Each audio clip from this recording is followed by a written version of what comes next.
What if I told you that your blood type isn't just a biological fact, but a mirror? A mirror of how you love, how you break, how you heal. A mirror of the battles you're wired to fight and the ones you're meant to surrender to. You've been walking around thinking it's just letters on paper, A, B, O, when it's been your silent story all along. I was 12 when I learned my blood type, O negative.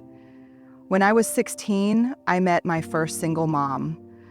My first child was born from a clip, and a mirror was birthed into a tumor. Like the body worker, I needed backup on my insurance, and my writer took me in. I remember that day so vividly, as if my body still carries the imprint of it. We were at school, and the nurse was doing a routine health screening. It was supposed to be just another ordinary moment in an ordinary day. But when she looked at my chart and said, "Oh, you're O negative, a universal donor. You're rare, universal." Those words sounded powerful, important, like I was chosen for something bigger. I went home that afternoon with this strange sense of purpose, as if my blood was some kind of hidden superpower I hadn't known I possessed. But then, over time, that superpower started to feel like a burden. The more people found out, relatives, teachers, even friends, the more I heard things like, "You're lucky. You can save anyone. People will count on you." And somewhere deep down, I began to believe that my worth was tied to what I could give. That to be valuable, I had to be needed. I had to be ready. I had to say yes, no matter the cost. It's strange, isn't it? How something as simple as learning your blood type, a biological fact, can quietly start writing the script for your life. I didn't realize it at the time, but that was the beginning of a pattern. I became the friend who always showed up, no matter how tired I was. The one who lent money I couldn't afford to lose. The one who stayed up all night listening, even when I was the one falling apart inside. Years later, when I began studying vulnerability and human behavior, I came across this concept called identity scripts.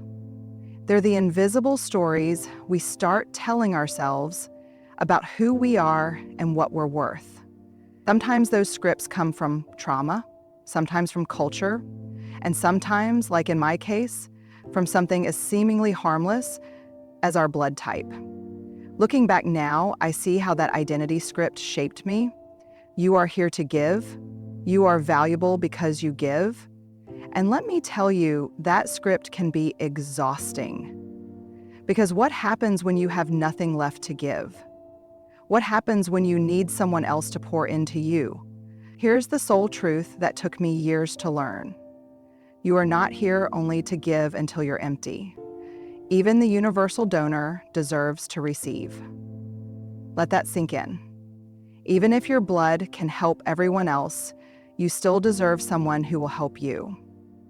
A friend of mine, someone I love like a sister, once said something that haunts me to this day. We were sitting on her porch, the kind of late-night conversation where the world feels still and honest.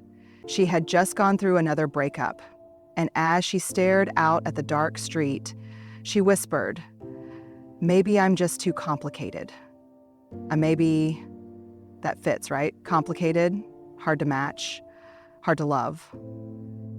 I remember feeling my heart crack a little at the edges, because I'd heard her say versions of this before. In jokes at dinner, in offhand comments about being difficult, about being a mess. That night, it wasn't a joke. That night, it was a confession. What broke me wasn't that she said it. It was that she believed it. She believed that her blood, her very makeup, was the reason she wasn't enough. Or worse, that she was too much. And here's the part that I think so many of us can relate to. We don't always need the world to betray us. We do it to ourselves. We betray ourselves quietly, in the dark, when no one's watching. We take these small, meaningless facts, our blood type, our personality label, a diagnosis, a mistake we made years ago, and we turn them into proof that we're unworthy of being loved as we are. It's like we build this case against ourselves in secret. Before anyone else can judge us, we judge ourselves. Before anyone else can walk away, we push them out. We armor up, convinced it's better to leave than to be left. In psychology, there's a name for this: self-fulfilling prophecy. The idea that when we believe something about ourselves, no matter how false, we start acting in ways that make it come true. If you believe you're too complicated to love, you might hide the softest, most beautiful parts of yourself. If you believe you're not enough, you might overcompensate, exhaust yourself trying to prove your worth, and in the process, lose the very connection you crave. What I wish I'd said to my friend that night, what I say to you now, is this: you were never too much. You were never not enough. You were always exactly as complex and as beautiful as you were meant to be. And if you've been carrying the quiet betrayal of believing otherwise, it's not too late to lay it down, to stop holding yourself at arm's length, to let someone see the messy, magnificent human that you are, and love you not in spite of it, but because of it. Because of this, I'll never forget that afternoon in the hospital. The fluorescent lights too bright, the room too cold, the smell of antiseptic clinging to everything. Someone I loved was lying in that bed, pale and fragile, her life hanging in the balance. The doctor came in and told us she needed blood, urgently. And when they checked, my blood type matched. O negative, the universal donor. There was this rush of relief in the room, this unspoken, "Thank God you're here. Thank God you can help." And in that moment, yes, I was grateful I could do something. I could ease the fear. I could be useful. But I also remember, just as vividly, what happened after. When the crisis was over and the adrenaline faded, I felt hollow. I sat there, alone in the hospital bathroom, and stared at myself in the mirror. And the question that echoed in my head was, would I still matter if I wasn't needed? If I couldn't give? If I wasn't useful? That's the fear so many of us carry, isn't it? The fear that the parts of us that are different, the parts that don't blend in, that don't match, that make us stand out, will make us hard to love. That people are drawn to what we offer, not who we are. It's sneaky, that fear. It shows up in subtle ways. Maybe you're the one who's always the helper, terrified of asking for help in return because what if no one shows up? Maybe you're the one who's always the strong one, secretly afraid that if you fall apart, people will leave. Or maybe you're the one who's always been told, you're too intense, too sensitive, too independent, and you've started to believe that your differences make you unlovable. In behavioral science, there's this term, conditional belonging. It means we believe our place in someone's life is dependent on meeting certain conditions. Being useful, being easy, being exactly what they want us to be. And so we contort ourselves.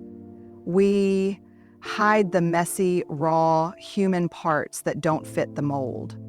We try to earn our place instead of believing we're worthy of it as we are. But let me tell you something I've learned the hard way. The love that only stays when you're useful is not love, it's transaction. And you deserve more than that. You deserve a love that sees past what you can give and looks straight into who you are. A love that says, even when you have nothing left to offer, I'm here. Even when you're broken and raw, I see you anyway. That is the love we are all worthy of. And it starts when we stop trying to earn belonging and start believing we belong, right now, as we are. I once met a man at a retreat, the kind of place where people come to peel off their armor, to sit in circles and speak truths they've been too scared to say anywhere else.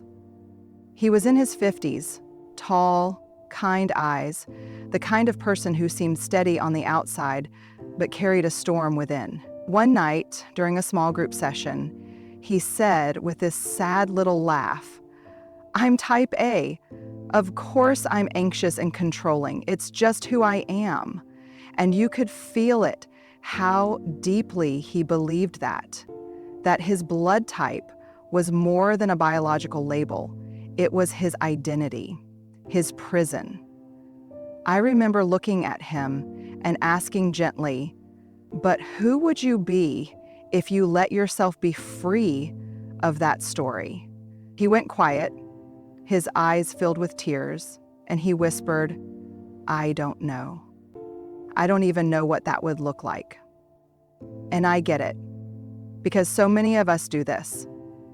We take something small, our blood type, our Enneagram number, our family label, a diagnosis, a role we were given as kids, and we let it become the ceiling on our growth. We tell ourselves, this is just who I am. We stop imagining anything beyond it. But here's what I've learned, both through my own messy, imperfect journey and through years of studying human behavior. Meaning isn't given to us. We create it.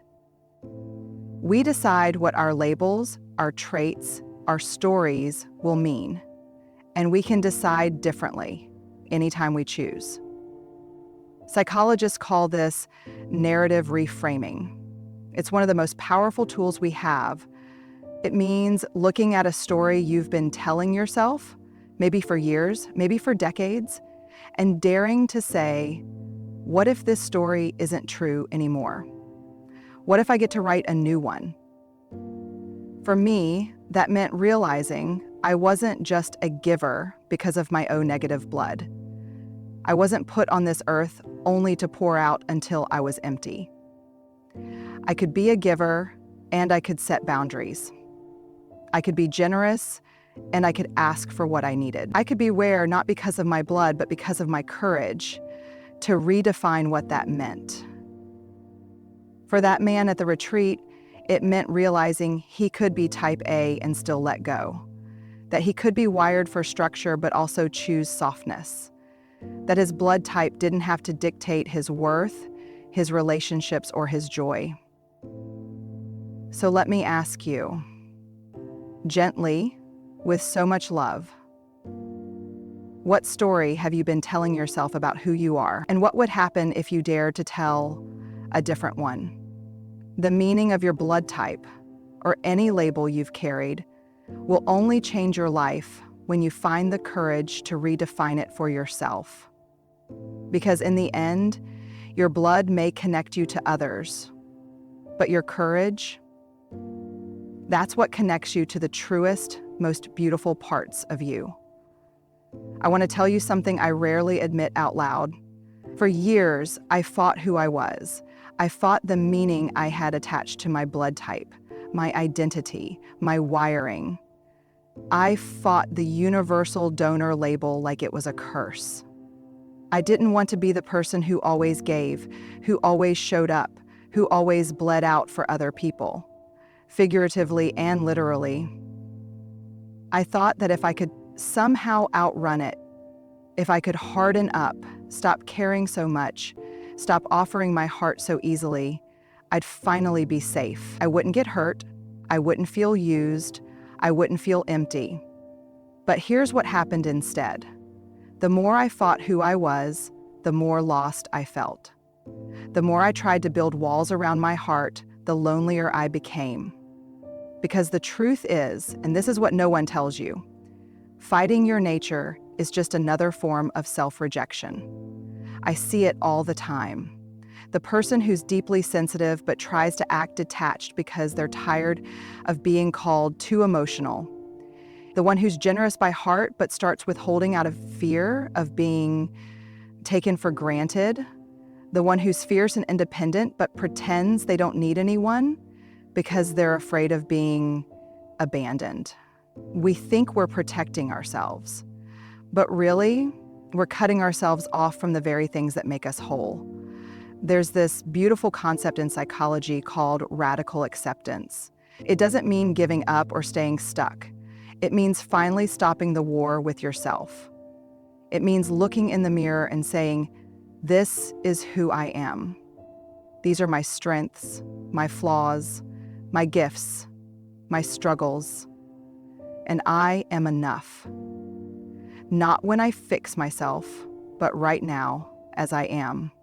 The healing started the day I said, "Yes, I am someone who gives. I am someone who feels deeply. And that's not my weakness. That's my superpower." It was like I could breathe again, like I could finally come home to myself. And I want that for you too, because when we stop fighting who we are, we stop abandoning ourselves. And when we stop abandoning ourselves, we start attracting the kind of love and connection that sees us, holds us, and honors us, not for what we pretend to be, but for who we truly are. Your blood type might say something about what flows through your veins, but your healing, that comes when you stop running from yourself, when you stand still, open your arms, and finally, fully choose to belong to you. Your blood tells one small part of your story, but your heart, your courage, that's what writes the ending. So stop looking at letters on paper. Start looking at the person in the mirror and love them like your life depends on it, because it does.